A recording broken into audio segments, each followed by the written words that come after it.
I was walking through a village once when I felt a tug on my sleeve. I turned to see what it was, and standing there was this little girl. She asked me the strangest thing. Hey, mister, do you believe in fate? Hello and welcome, viewer. This is Rolling Solo, and I am the Solo Roller, your host for the solo role-playing experience we're about to embark upon. In this brand new series, we will join our character in what I hope turns out to be an exciting adventure. But there's a bit of a twist to this series, and that twist is that we will be experiencing the story in a visual novel style or format. That goes to say that this series and its setting will draw heavily from anime themes and tropes, as well as the anime art style, of course. A bit of background about me: I've been playing and GMing RPGs for over a decade now. It's my favorite hobby, and I've been wanting to try solo gaming for a long time now, but just never found the right format to do it in.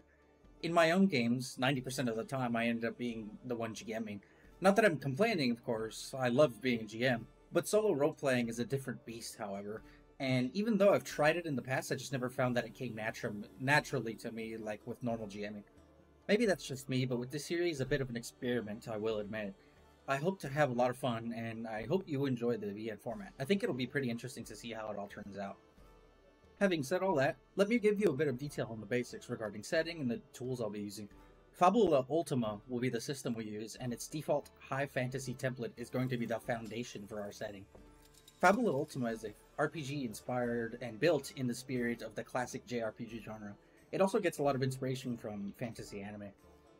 Some common tropes, cliches, and themes will most certainly be present here in this series as well. Willpower and the overwhelming desire to overcome adversity is a big one that comes to mind. Justice, freedom, and hope come to mind as well. I'll try my best to incorporate these things into the story wherever possible. One other thing I wanted to mention was the use of AI tools, notably Stable Diffusion and a voice changer for the VN elements. I'm going to avoid the use of ChatGPT, but it may show up every once in a while. We'll be using Mythic 2nd Edition as a GM emulator, plus a myriad of other resources for generating random names and so on, including FantasyNameGenerators.com. Huge shout out to the person or people running that site. It's been really invaluable to me and my players for years now, so I really appreciate that. For combat encounters, we'll be using Foundry VTT with an assortment of add-ons. I'll have a list down in the description with the add-ons that I'm using with Foundry, if anyone's interested. Character sheets will take the form of fillable PDFs. I could use Foundry's built-in character sheets, but I feel that the fillable PDFs are clearer and prettier, of course, since it'll be Fabula Ultima's fillable PDF character sheets. A quick note here, I noticed while I was editing that there's a lot of unnecessary background noise during the main portion of the video. I do apologize for that, and I'll try to reduce such noises going forward from here on out. With that being said, let's dive right into world creation, get some details about the world we'll be playing in.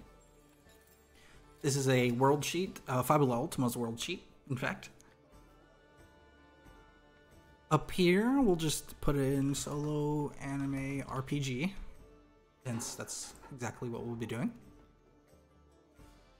World name. Let's go ahead and go through Fabula Ultima's step-by-step process here, or fleshing out the world.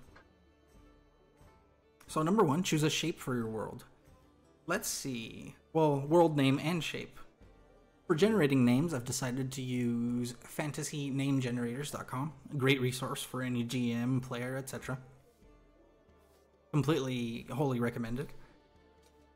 For whenever you need random names or even random descriptions, etc., there's a slew of options up here.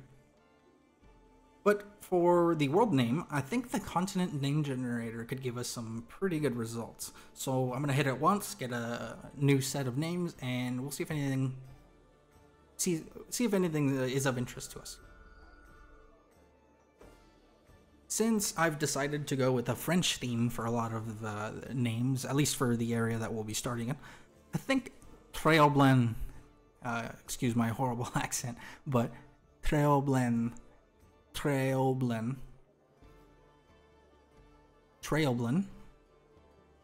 sounds vaguely French to me, so I think we'll go with that. As for the shape of the world that we'll be playing, I think something very fantasy, maybe a flat plane that goes on for as far as anyone knows, but who knows, maybe there is an end to the world, maybe not. Maybe we'll find out, maybe not, who knows.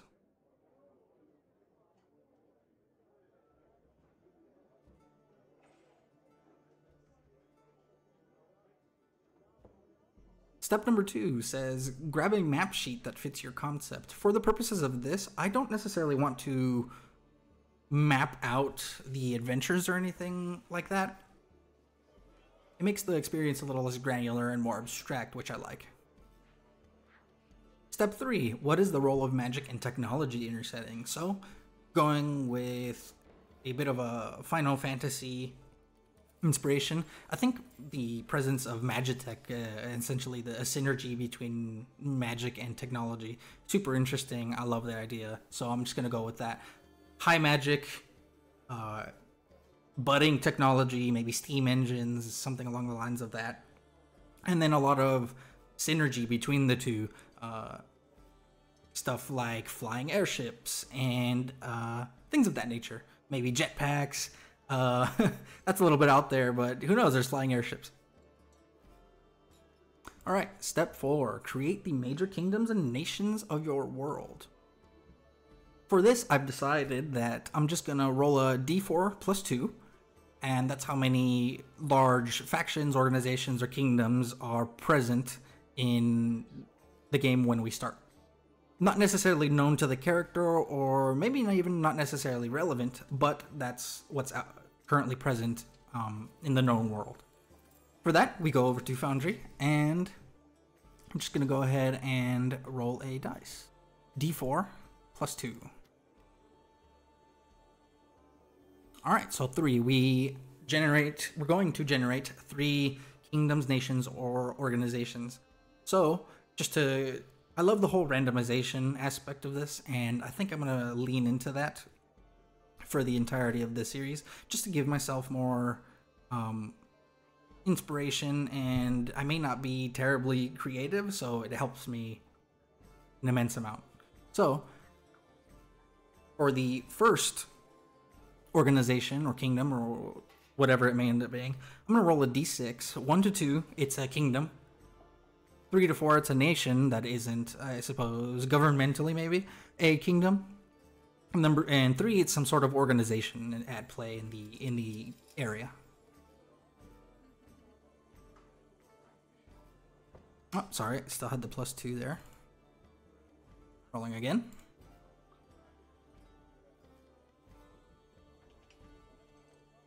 Six, so an organization.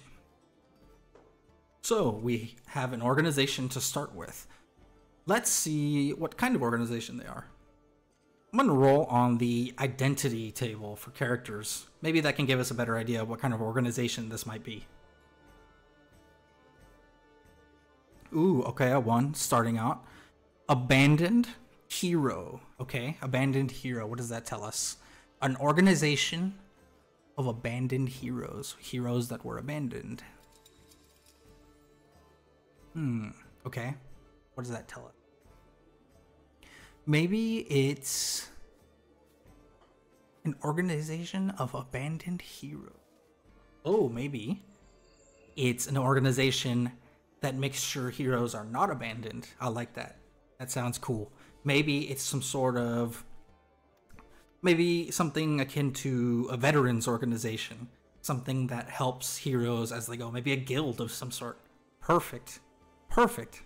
A guild of some sort that aids heroes in their journey. Maybe they put out quests. Oh, that's falling right in line with a many anime and manga and high fantasy tropes. Some sort of guild that assists heroes with quests and adventuring and things of that nature. Perfect.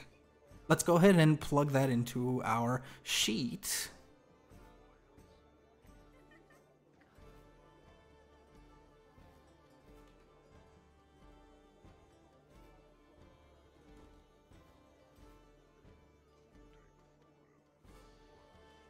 But not just that, it says abandoned heroes. I'm gonna say that this organization goes a little further. Maybe they provide some sort of assistance to heroes that are now retired. Something along those lines.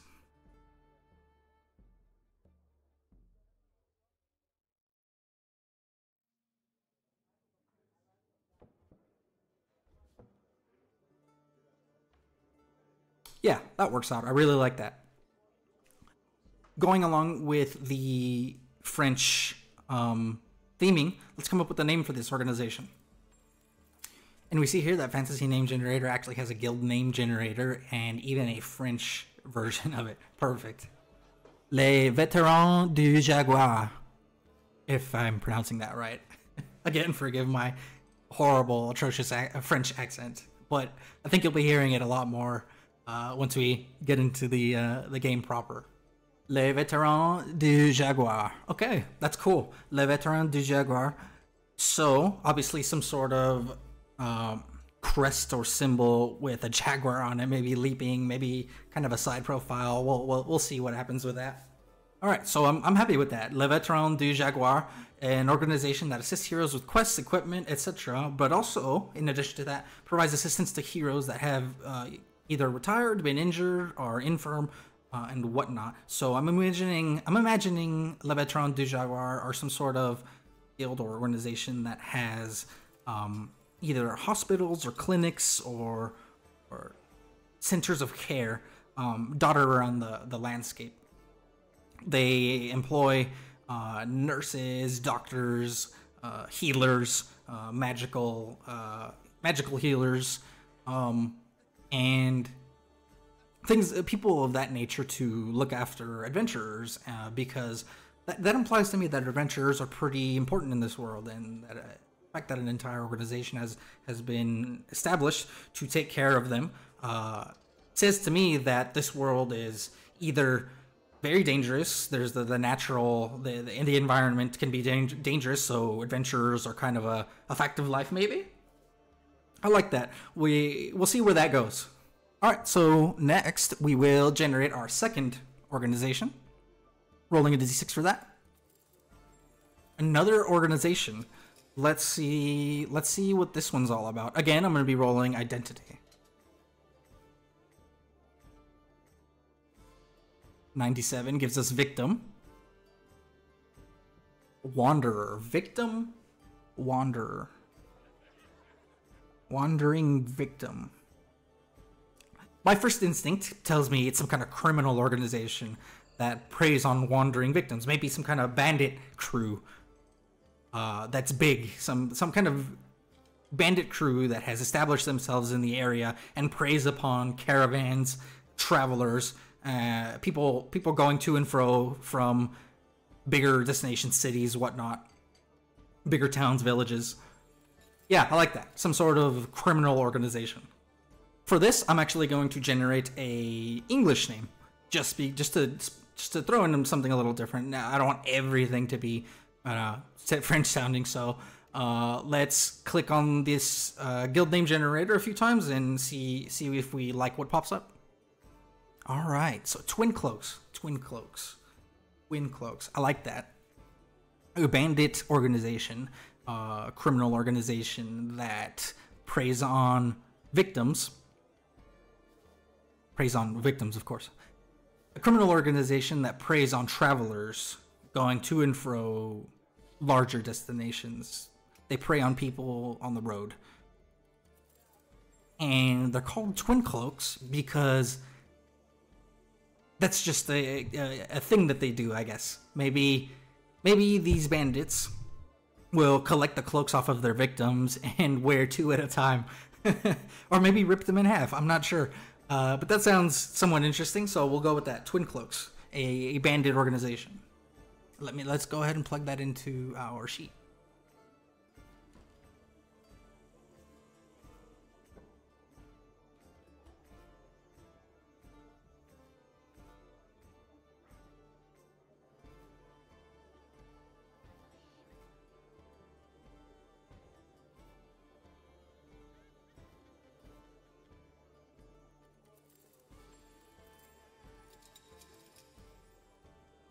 All right, twin cloaks. They wear 2 cloaks, bandit crew. Yeah, I'm happy with that. Let's go on to the third one. D6. A 2, that's a kingdom. All right, I like that. I wanted a kingdom.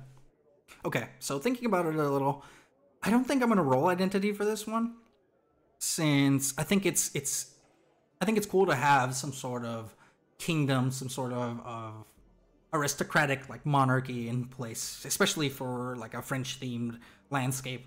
So I'm just gonna go ahead and say that's what that is. Some sort of almost bog standard kingdom that rules this section of where we're playing this landscape. So we're gonna go over to, again, fantasy name generators, and there is a country and name generator. So there's one on here that I already liked.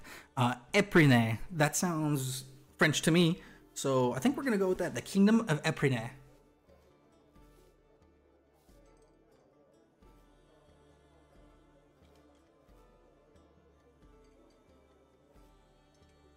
But they do, of course, have to have something that kind of sets them apart, maybe something that makes them a little special, or just some sort of detail that gives us a little more to work with. So, what is the Kingdom of Eprenay?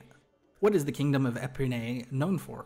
Do they have some sort of special thing, some sort of trait, maybe, that is unique to them? Let's go ahead and roll on the descriptions table, see if we can figure out what that is. Okay, so what is that? A 99 gives us wildly 20. Wildly dirty. Okay. That's a bit interesting. Wildly dirty. Okay, so at first I was thinking, like, literally, like, wildly dirty. Maybe the streets are filthy, etc. But thinking about it a little more, maybe it's a bit of a more metaphorical dirtiness, something, maybe corruption. Maybe this is a very wildly corrupt kingdom. Maybe the magistrates or ministers or whatever take bribes here and there, or all the time, and things are just kind of run down. Maybe the state of life in this kingdom just isn't all that great due to all of this rampant corruption. I like that. I think I'm gonna go with that.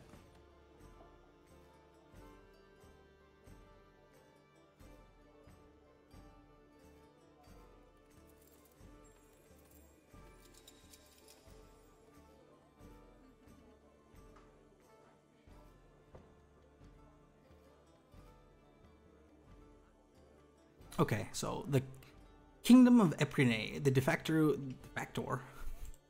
facto ruling kingdom of the area. The kingdom is rife with corruption, and life in the kingdom is difficult.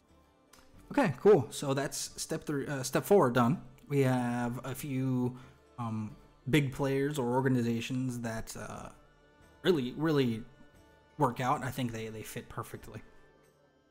So with that, we move on to step 5. Discuss the major historical events that shaped your world into what it is. So, again, I'm going to roll a d4, and just a d4 this time, and that's how many historical events we'll elaborate on. So d4. Okay, just 1. That's fine. Just 1. So, yeah, I think the descriptions table will give us a good result. Okay, so 85, 45, 85, 45, quaintly historical, historically quaint. Okay, perfect. So, that's perfect. We are generating historical events, and one of the results is the result ends up being historically quaint. So I think this kingdom has been quiet for a long time. I think for much of its history, it's been just kind of there. It's been functioning as normal. Everything's been kind of status quo. The people aren't thriving, but they're not destitute or in poverty either. It's just kind of quaint. But recently something has happened, and many of the ministers and the ruling class, the nobles, etc., have started becoming more corrupt. So the quality of life has shot down. Okay, I like that.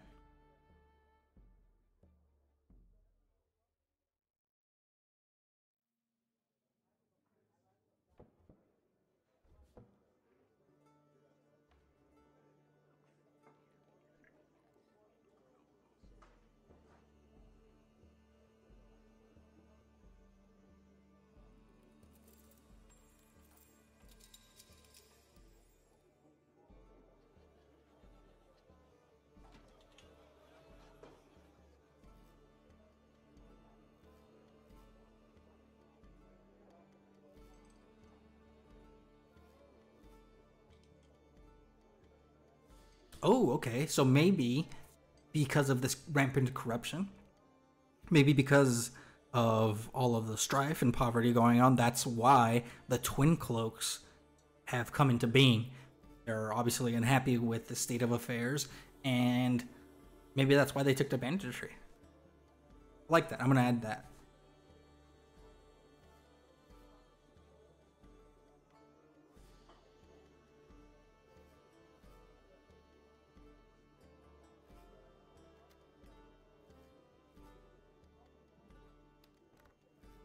So with that, we'll move on to step number 6.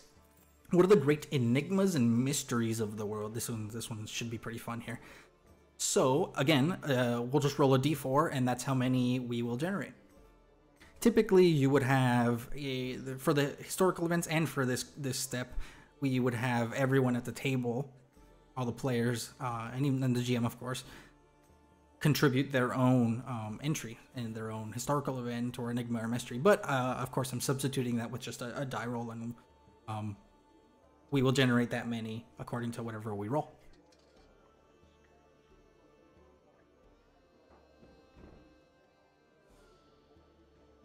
So 2.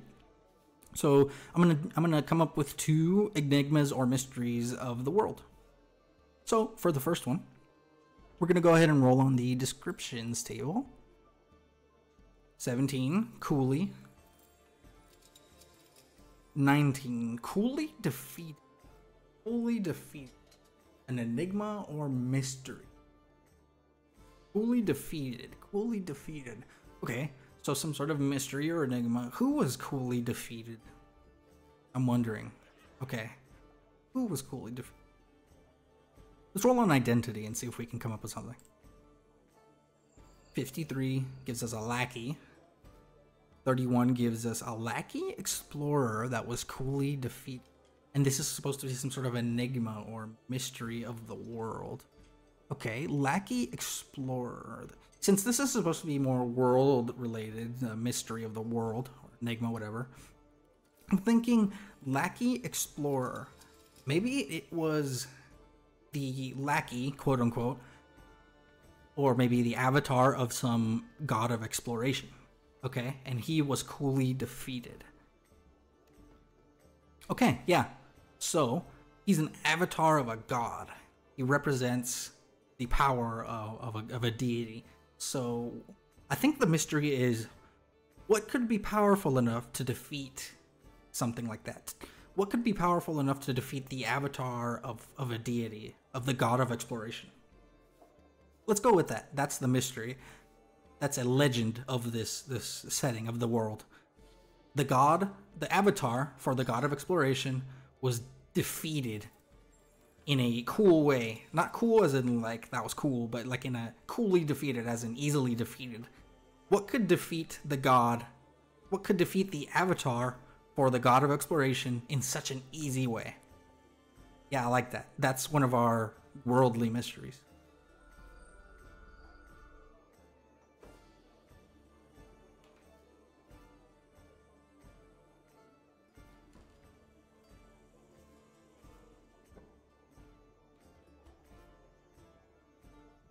I want to come up with some names. So what's the name for this god of exploration? I'm going to go back to French names. I'm going to roll a d6 male-female. rolling high would be female. 2, so a male god. Let's get some male names here. Hippolyte, the god of exploration. Yeah, I like that. Hippolyte, the god of exploration. Hippolyte, maybe? I'm not sure how to pronounce that one.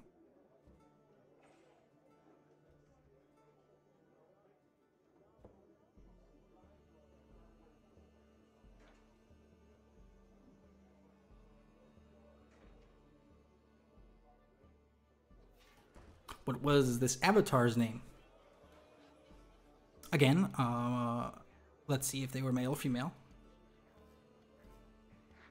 Male. So I'm gonna click a few times here. Let's see.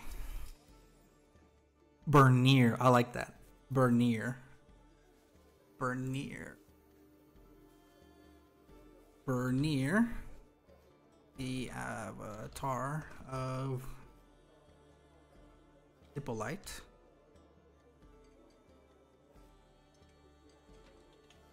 Bernier, the avatar of Hippolyte, was easily defeated long ago in ages past.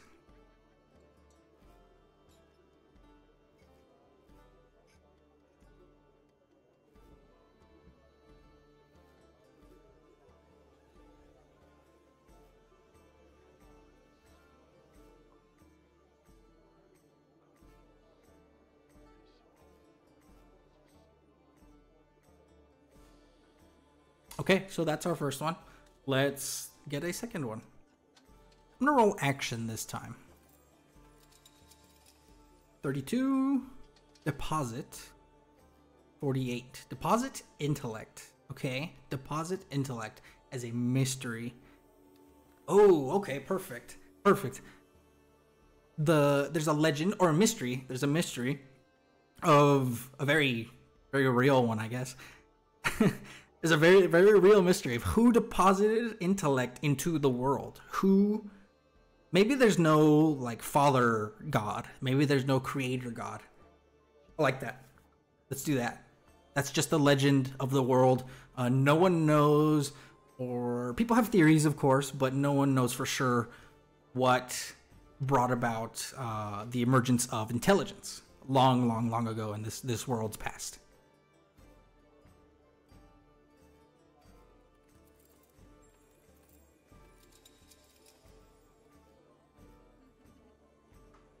Simple, but pretty effective, pretty big. Definitely world-spanning. Yeah, I like that. That's a good one. So with that, we move on to step number 7 of our world creation. What terrible threats cast a shadow over your world? All right. Awesome. This is definitely going to provide us with a lot to work with here. As before, I'm going to roll a d4. And that's how many threats are present. 2. All right, cool. So 2 threats that cast a shadow over the world. Okay, so for this, I'm going to roll identity for the first one. 14. Combatant. 85. Combatant scientist. Oh, perfect. Okay, so this is a combatant. Okay, so let's see. Combatant scientist. Perfect. What pops into my head is some sort of rogue mage, magitech mage, some sort of rogue scientist that is combining high magic and technology to bring about some sort of end to we don't know what his motivations are. We'll get to that, but yeah, I think I like that. Some sort of rogue mage that is doing some nefarious stuff. Okay, cool. So let's jot that down.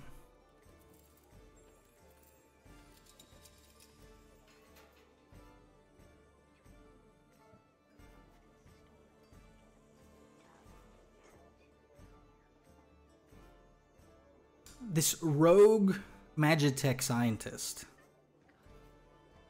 is he known? Is he a known threat? Do people know his name? Or is he more of like in the shadows? Let's see. So, For that, I'm just gonna go ahead and roll a d6. I could use Mythic, but it's a simple thing, and yeah, I think I'm just gonna solve it, playing it out with a d6. High, he's known. Low, he's less. He's more in the shadows. 2. So he's working in the shadows. He's plotting, planning something. We'll find out what, but he's in the shadows. We don't know who he is. So you know what? I'm not gonna generate his name. I'm just gonna kind of leave it at that. He's a rogue Magitech scientist. Okay, cool. But yes, I will generate some sort of motivation of why is he doing this.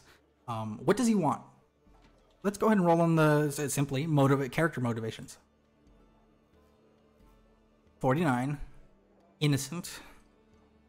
37, innocent hate. Okay, that's interesting. Hate of innocence. Okay, that could be potentially complex. I like that. Hate, innocent hate. Innocent hate. My first instinct is to go with hate of innocence. He hates the innocence of people, maybe the ignorance of the people. He's a scientist after all. Innocent hate. He hates innocence. Okay, so he hates innocence. So to me, my first instinct is some sort of rogue scientist. Something happened in his past to make him hate the innocence, the ignorance or naivety of people. Maybe it's something along the lines of he hates how maybe it's something along the lines of drawing some inspiration from like the medium, the anime sources here. maybe he hates the naivety and hopefulness of the adventurers, something that a lot of adventurers probably have in common. As we've established, they are kind of important in this world. So maybe he hates adventurers' view on things. Maybe he hates their innocence, of course, for a majority of them, maybe. Okay, I like that. So we have, I'm gonna write that down. We have a rogue scientist plotting in the shadows. Okay, there you go. So we have a rogue Magitech scientist. He's plotting in the shadows for now. I'm not going to generate his name, but when he pops up, if he pops up, we'll do it then. He hates the naivety and hopeful and innocent outlook that most of the adventurers in the world possess. I like that. That's pretty interesting. So, but we rolled a 2, and there's another threat, something else. Let's go ahead and roll identity again. Worked out pretty well. 31, explorer. 56, explorer, legal explorer of legality. Now threat. Okay, yeah, okay. A threat to the legality of exploration, of adventuring, of questing. Okay, perfect. I'm gonna write that down. And I think it's pretty obvious with this one, actually. It comes from the kingdom of Eprenay, with its corruption and such. I think that maybe there's some sort of legal battle going on. Maybe some sort of policy being put in place, or being attempted, or someone is attempting to put into place some policy that makes it illegal to adventure. Oh man, that's crazy. That's huge. I like that a lot. All right. Some sort of policy being implemented, make adventuring illegal.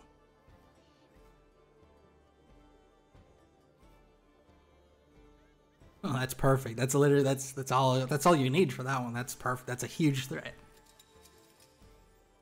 especially since we've established how dangerous this entire world is and the importance of adventures, especially with organizations like Le Veteran de Java, then something like this is a huge threat. Yeah, love it. That's a perfect fit. And that wraps up episode 1. I hope you enjoyed what we've built so far. Next time, we'll dive into character creation. If you have any suggestions, please leave a comment. Thanks for watching.